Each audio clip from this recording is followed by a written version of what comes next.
Good game. So we've got 3 wins in a row, 60% win rate. Up to 22 right now, which is still fairly good. Hello. Welcome back, and thank you so much for taking the time out of your day to watch Hello Good Game. Today, we're continuing our top 20 Mythic conquest, playing a deck I call Deep Sleep. This is a Sultia Yorion deck revolving around Koma Cosmos Serpent.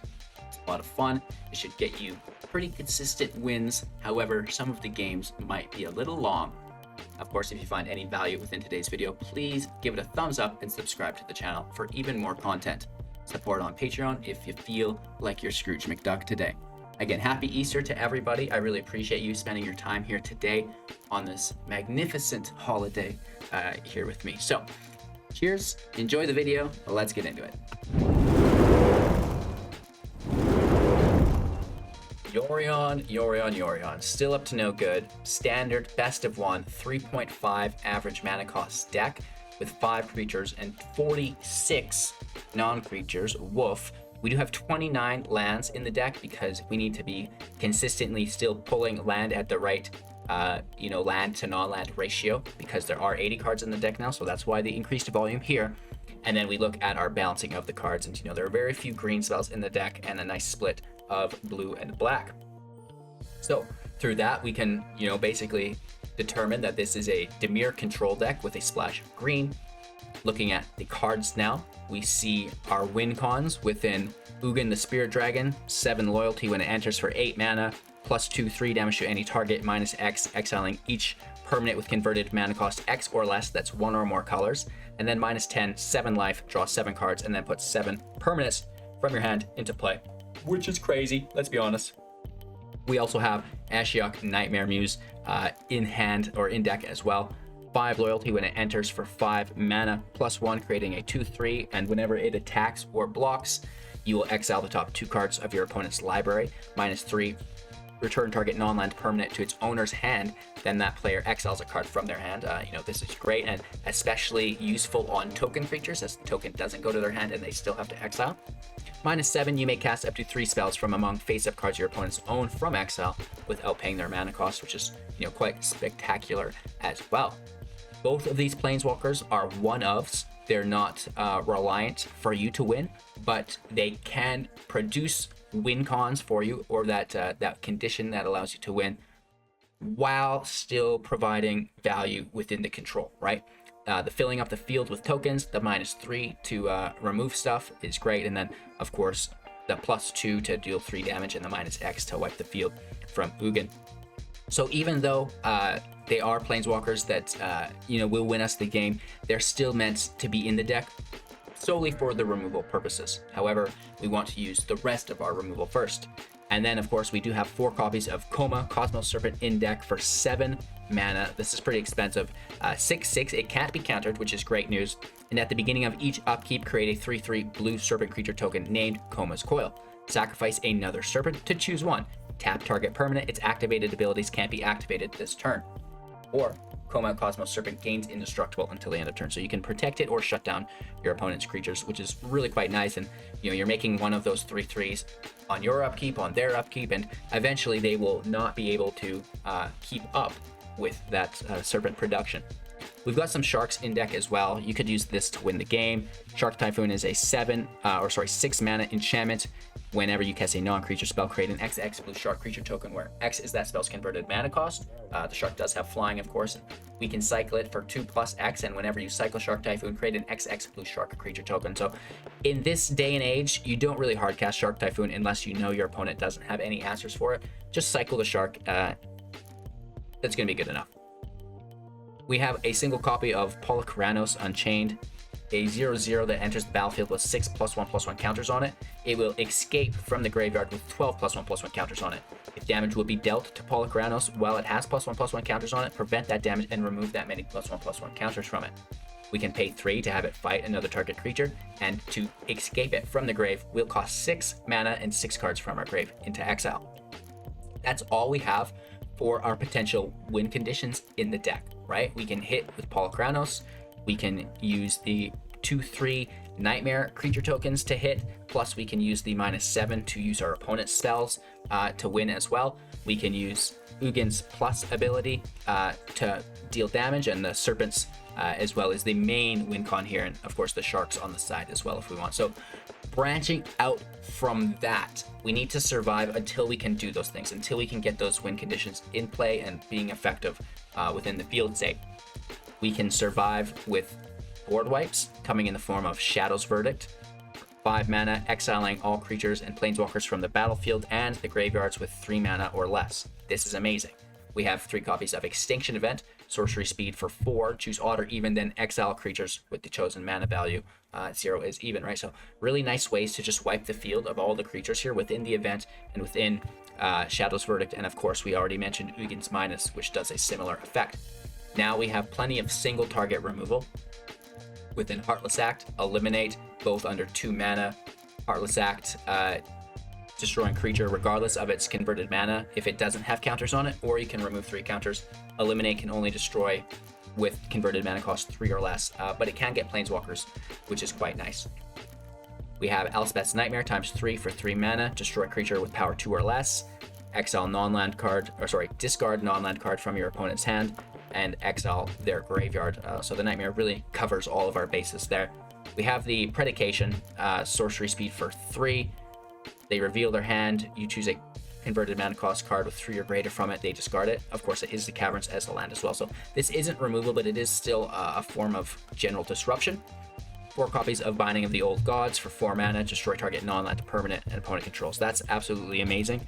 Search your library for a forest card, put it into your battlefield tabs, then shuffle. And then finally, creatures you control gain Death Touch, which is basically irrelevant for our deck. So that's going to be all of our removal, I guess, other than Erebos Intervention for 1 mana plus X at instant speed to choose 1.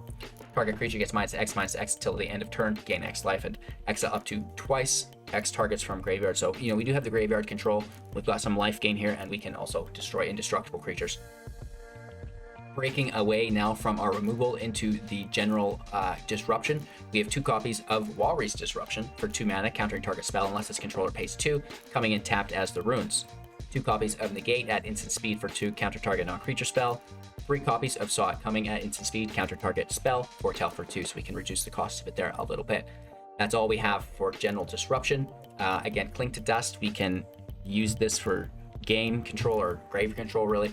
Exile target card from a graveyard. If it was a creature card, you gain 3 life, otherwise you draw a card. We can hate on our opponent's graveyard, or we can just use it for the draw engine, or potentially life gain if we need it. We can replay it from our grave through the escape cost of 4 plus exiling 5 cards from our grave, and that's great even to reduce the amount of cards in our graveyard against rogue decks. We do have some draw within Omen of the Tome. Omen of the Tome, that's what it should be called. Mazemind Tome. We can tap it to scry 1. We can pay 2, tap it to draw a card. Each time we're tapping it, we put a lore counter on it or a page counter. When there's 4 counters on it, you sack it, gain 4 life, sure. Omen of the Sea. It enters play, you scry 2, draw a card with flash, and we can sack it for 3 to scry for an additional 2, which we probably won't ever do. We have a single copy of Midnight Clock just for general value here as well with the draw. Not only does it ramp us for mana, but we can pay 3 to put an hour counter on it. At the beginning of each opponent or person's upkeep, there's also an organic hour counter put on, and then when there's 12 counters, you shuffle your graveyard and your hand into your library, draw 7, then exile the clock. So that's really good for those longer matches to refill our hand as well. And Behold the Multiverse times 3, scry 2, then draw 2 cards, foretell for 2, so we can reduce the cost of that as well. Shark Typhoon can cycle for the draw as well. Lots of draw within the deck, as you see. Lots of removal and a few really nice win conditions here for us today. That's the deck. We've got Fabled Passages, we've got Triomes, which is great within Binding of the Old Gods, and a bunch of Pathways and some Scrylands as well. So that's the deck. We do use Yorion as the commander for 5 mana. When it enters play, bounce all non-land permanents that you choose, or as many as you choose, right? Which is great for the Tome. It's great for Omen of the Sea. It's great for Binding of the Gods. It's even great for your Planeswalkers if you use minus effects and then you rebounce them to their full loyalty, which is really quite satisfying. So that's the deck. I hope you guys enjoy. Make sure to like, comment, subscribe to help support the channel. Join the Patreon. Check out Into the AM, Arena Assistant, and Grey Viking Games. Lots of different offers going on. And you can find all of those through the Linktree link. That's really the only link you need. It's in the description below, or easily Google Hello Good Game Linktree. Cheers. Thank you guys all for the support on the channel. Thanks to you, we're able to do the 500,000 gem giveaway, free cash prize monthly tournaments on Melee, Brawl, and Artisan formats. coaching sessions with myself one-on-one, and every video we give away $10 to Great Viking Games as well if it gets 100 likes, which is very easy to do. So hit that bell icon, show up to the lives, and like, comment, and you're entered to win. Easy peasy lemon squeezy. Take care, you guys. Enjoy the video, and we'll see you soon with my wrap-up thoughts. Alrighty, we are back, and I do love the clock against a rogue deck. Opponent plays first. Probably will need an Extinction Event. Something like this. The only reason I'm going to keep this is because we have the clock. It's a cycling deck. Oh no. Okay, so that changes our game plan entirely. No, mono white with Luris as the companion. Okay, big BMs. We misread the heck out of that. I thought it was rogues, and then, you know, plain cycling, but it's actually mono white. And we're gonna get punished.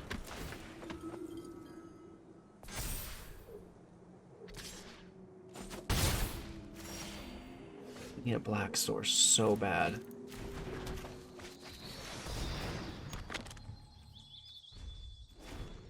They're gonna full combo us, for sure. Turn 3 Maul, the Skyclaves plus an Angel. Makes sense. Wouldn't have it any other way. Daxos, okay. They're not a full combo, but, you know, still really good. We need a black source before anything else. And that's sometimes how the Yorion decks go. It's like, I can't find the land. Which is exactly what's happening right here. I'm main phasing this. Wow, okay, at least we find it eventually.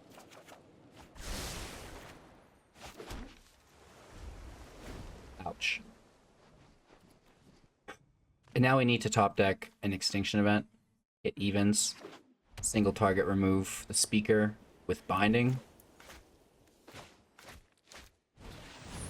Shadow Spear in play. Equipping it to Daxos.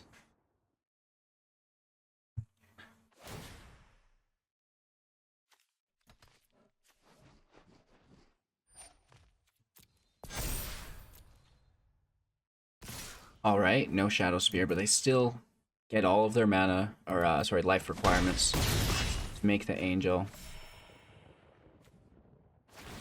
To 29. Do they put the Spear on the Angel? That would be smart too. It's a good play, I think.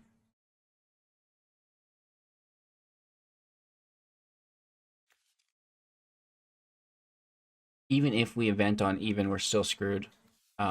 This is 100% good game. Let's see if we can find it before we scoop. No. Oh. So close. Right, we are one black source away, but so close.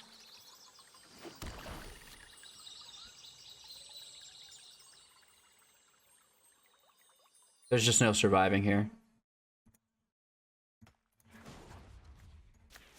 If the Tome was out earlier for the additional scry and 4 life, you know what, then maybe, but unfortunately, it's just a good game. Let's scoop up, try again. And I'm off a 13 win streak, so let's see how many ranks we drop. Not too bad, which is actually kind of comforting, but we don't want to lose too many in a row, that's for sure. Alrighty, rank number 7. Worried? Yup. Mono black auras.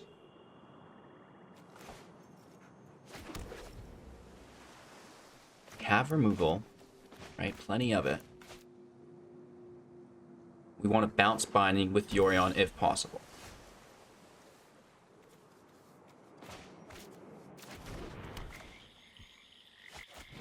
Omen play out of the gate is smart. It looks like they're playing some form of Dimir control. Or big boy rogues. We're going to have to find out here. It's big boy rogues. Okay. This could be problematic. Right, this rogue player obviously knows exactly what they're up to. We scry after the mill.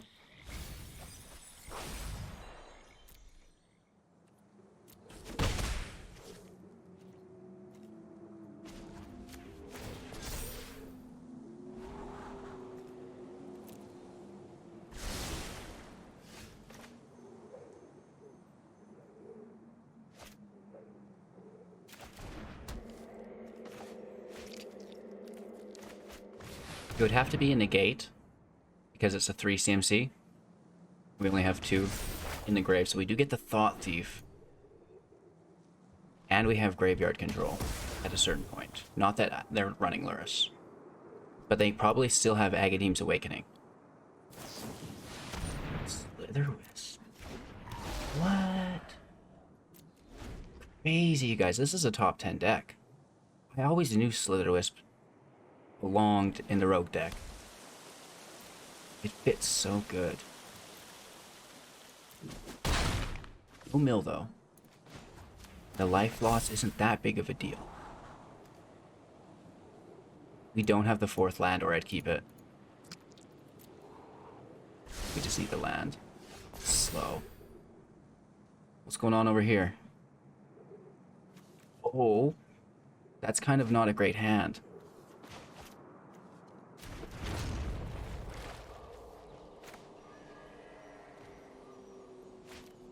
It does have flash.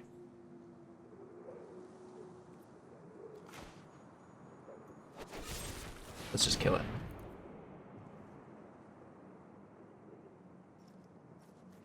They deal 1 life, or 1 damage, and they get to draw a card. Which is so good. That draw engine is hot. The Duelist has no effect. Their turn. We know they've got 2 lands. 2 other cards that we've not seen. Oh, one of them's a land. Great. For us, at least.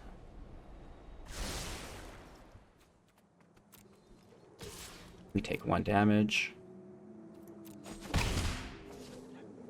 Take the scry. More lands, please. Yep.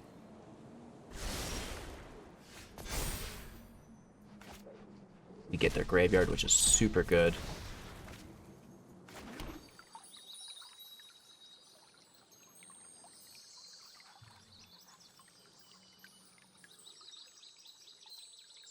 I'm gonna pass turn. Use Omen with Heartless Act.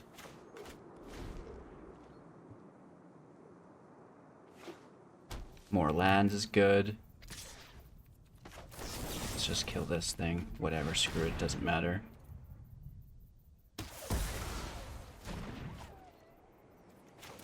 Take our draw with Omen.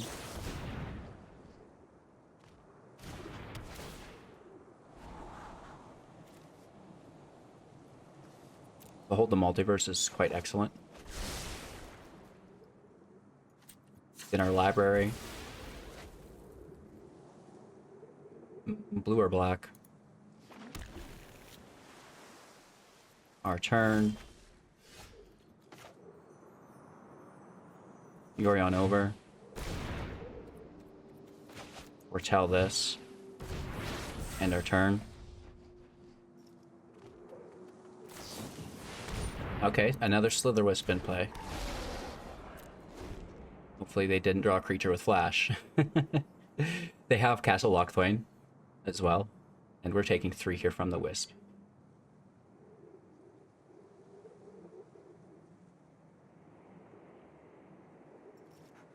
If we can binding it and then bounce binding on their next play, that's pretty groovy. We have 4 life through the Tome as well, and a draw with Behold the Multiverse, and our 2 win cons in hand, actually. It's a little early for Ugin, but Ashiok can probably dish out some mischief.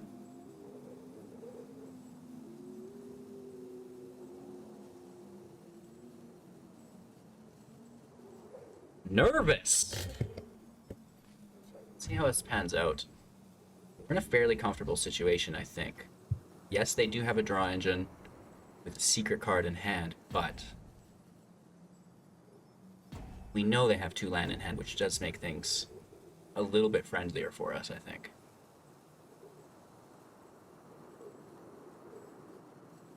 They're probably contemplating, you know, whether they cast something now for the draw and try to combo off it, or hold it up and do it appropriately with flash, I'm assuming.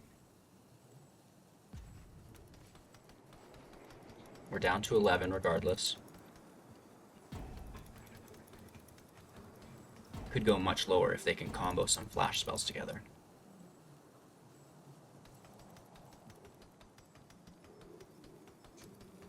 I think this is their last bar of timeout / ponder time. And I wouldn't even call this roping. They're probably just contemplating, right? They're not sure what to do 100%. Thinking about the possible consequences to their choices and which one of those best suits them. All right, let's get hit. No attacks. Our turn. Okay. Let's try it.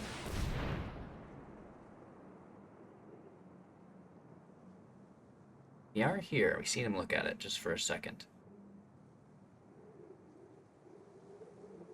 Binding hits the Wisp, and then Yorion bounces the Binding. The only way through this is if they have a counter spell. But they also skipped their last attack phase, so I'm pretty sure this is game. I kind of want to send out the hearts, but I also don't want to put the nail in my own coffin.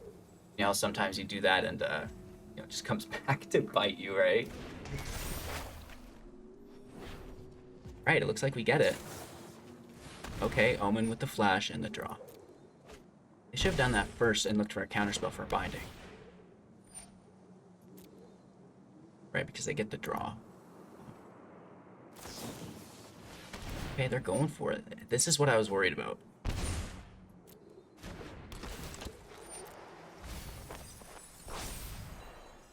We still get the Wisp, though, which is important.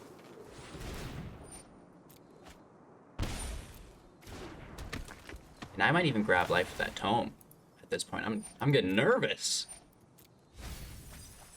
Oh, we lose our event. You dog.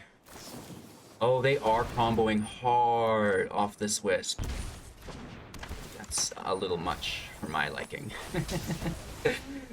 Right? We're gonna take the scry here, please. LOL.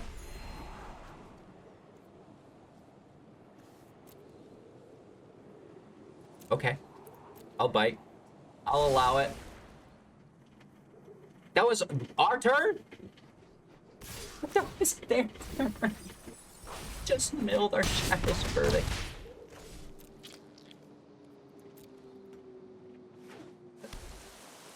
No! I thought that was their turn. They would have milled it anyways. They would have milled it anyways. Oh no. They would have milled it anyways.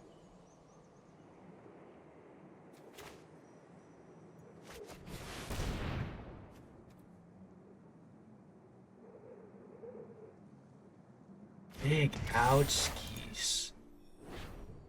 This drops the power of the other rogues.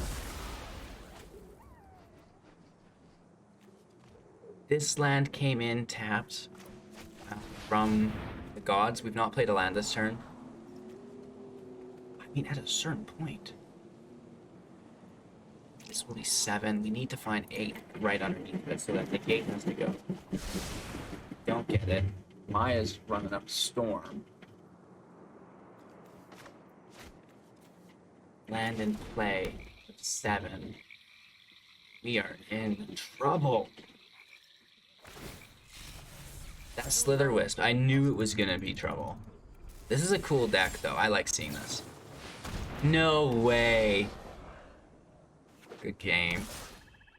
I don't know how that got taken out from underneath of us. Ouch. Slither Wisp OP. Alright, going first. We need to get a win. We cannot afford to lose 3 in a row. Or I'm gonna cry. And I thought we were gonna win that last match. That was insane. I honestly thought we had that. Our opponent took a turn off, cast a real life spell, some black magic shenanigans, I'm sure. And then they came back and just dominated us. Hello, good game. But it was a great match. I had fun. And that's kind of what I'm about. I want to do one mythic push at the beginning of the month and then just have fun with the game, right? Because it's too stressful if you're doing anything else. Home in play. Pass our turn. This can try to find a land on our opponent's end step.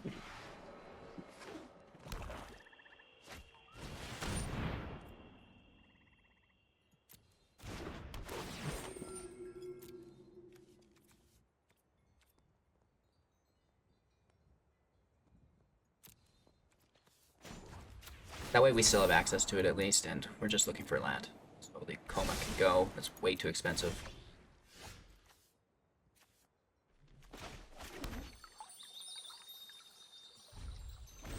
Passing our turn. We do have the removal. Removal next turn as well.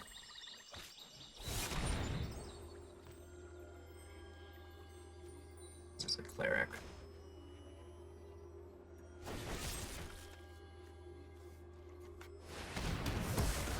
So that way we're only showing one.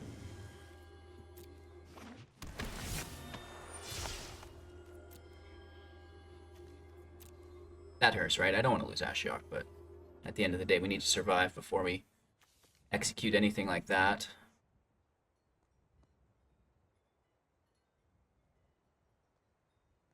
I'm not sure what's going on here. Let's crack our passage just so we don't have to wait for it later.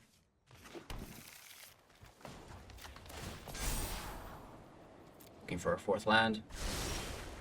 If we don't find it, we'll use Elspeth's Nightmare.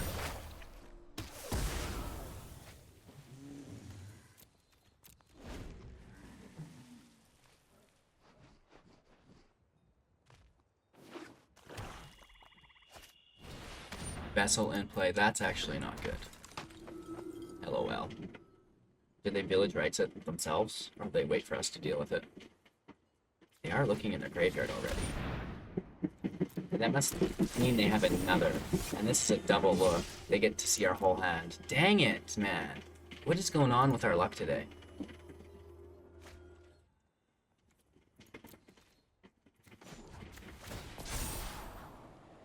And where is the land at a certain point, you know? Brutal.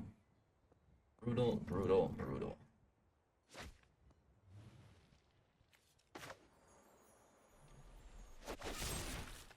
Oh, this has counters on it too. Let's just draw a card, try to get that land. Wow. Feel privileged. At a certain point, you know what I mean?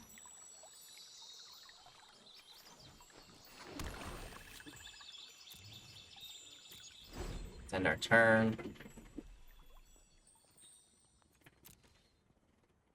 You know, I don't really care about the damage so much. Like, it's only 2 damage.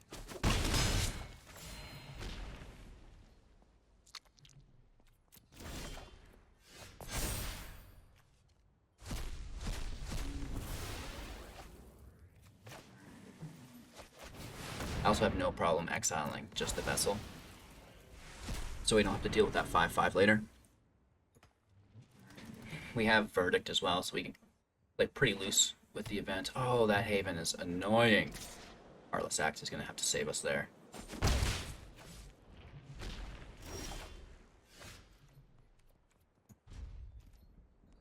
I don't know why we're still on 4 land. Like, that's pretty ridiculous.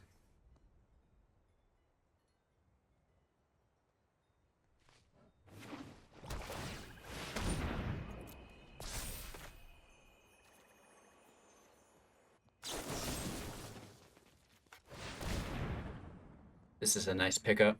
They could village rights it. Which, I mean, we could counter as well. Wow, look at us go. Yorion in hand. The Verdict, you know, it's useful, but to play on one creature. Oh, this is much better. Take the scry. Land can go. Clean up the field.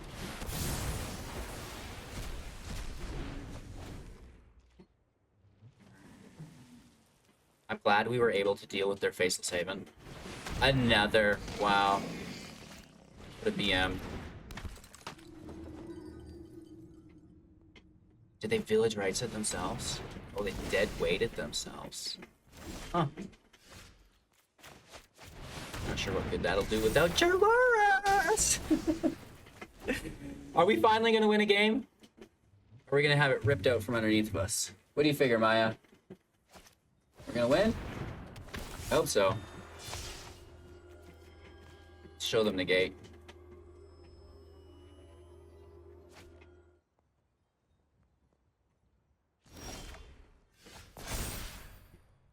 We take the regular forest so we can cycle the Triome. We pull it organically. So we do need to make sure that we've got enough blue source in play for Koma, right? Yeah, 2 and 2. Yeah, we're fine. Uh-oh.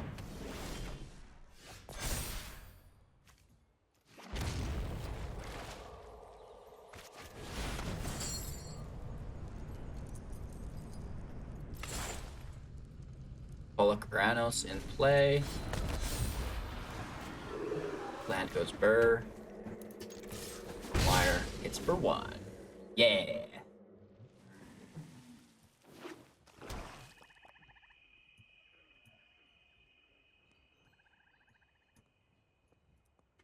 Good game. That's all she wrote. We get a win.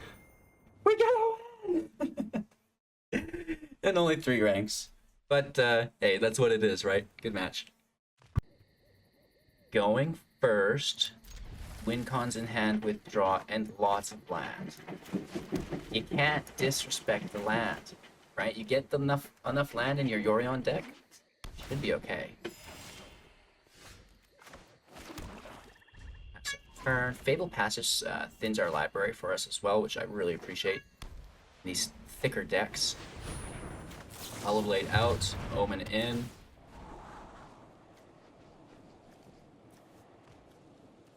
Nightmare doesn't kill it.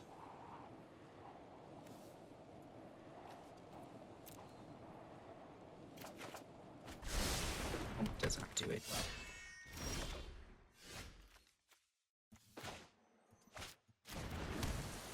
That's our turn. We do have a counter spell. We're going to be taking 3. Koma can easily deal with it. Really? I don't want to counter this, but I don't want to take 5 damage. Wow, we are getting goofed out here, I guess. I do not want to counterspell that, but at the end of the day, just need to stop the damage. Perfect.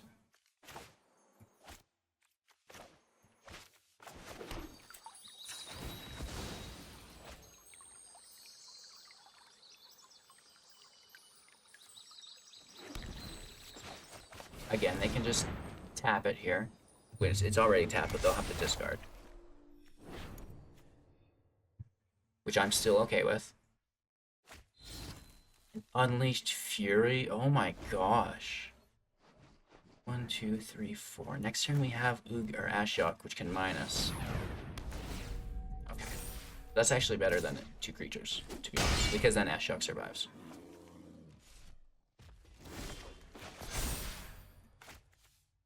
I'm actually going to take a Triome here.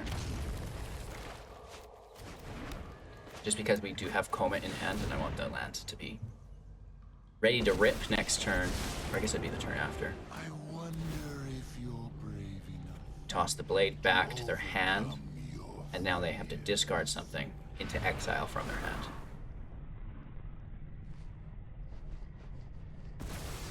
Okay, it's God favored. 6 in play. This will be 7.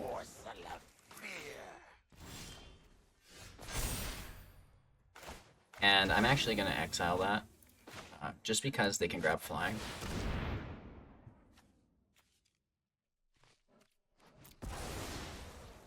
And then Koma doesn't really, you know, we're just be tapping it, which is silly every turn.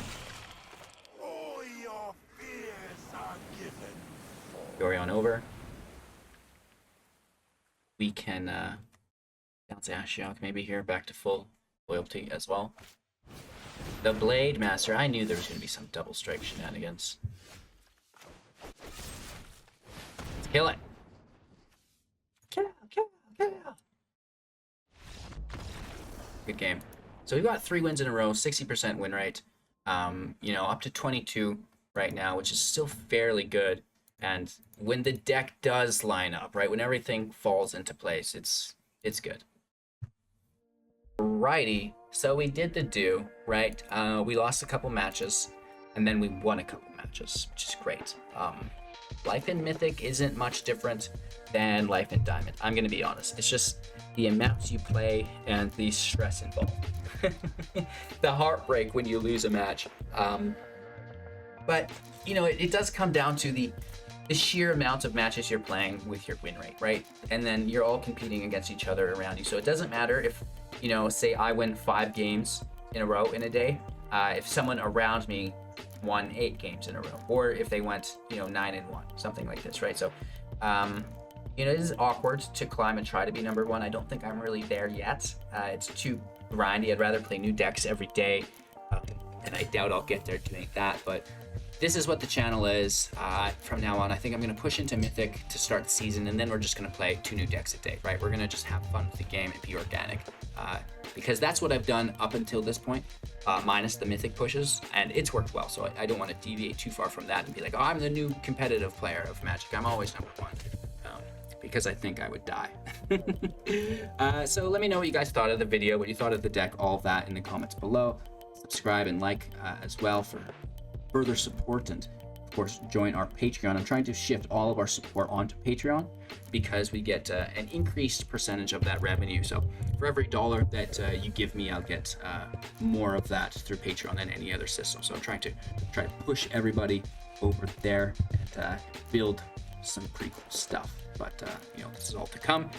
Thanks you guys so much. You know, my 2-year YouTube birthday is coming up soon on the 24th, so get ready for some fun days ahead of us. And of course, we've got the pre-release event coming out soon as well. I think that's about 10 days, so we're holding on. We're gonna be doing probably 1 Mythic deck a day and 1 theory crafting video a day for the next 10 days, and then we should be well ahead of ourselves when we hit the field running with Strixhaven. So without further ado, again, just thank you guys so much for all your support. Have a great day and watch as many videos as you can. Of course, we'll see you soon in the next.